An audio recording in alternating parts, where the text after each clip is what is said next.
Salam Media Sriwijaya. Kemeriahan event olahraga nasional dengan Sumsel sebagai tuan rumah ini terlihat dari gelaran. Upacara pembukaan dilaksanakan pada Jumat tanggal 1 Juli tahun 2022.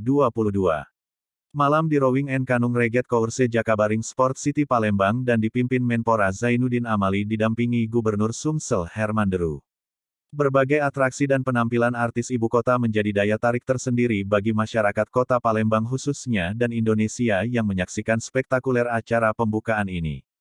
Deputi Bidang Pembudayaan Olahraga Kemenpora Raden Isnanta menyampaikan, penyelenggaraan Festival Olahraga Rekreasi Nasional FORNAS ke-6 2022 Sumatera Selatan mencetak sejarah dengan keikutsertaan peserta terbanyak yakni 11.000 peserta lebih.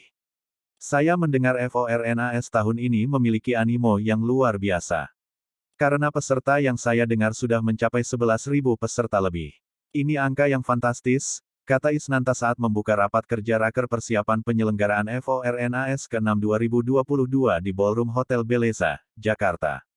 Dibandingkan penyelenggaraan sebelumnya, jumlah 11.000 lebih kontingen yang telah mendaftar merupakan jumlah angka peserta terbanyak dalam penyelenggaraan FORNAS di Indonesia.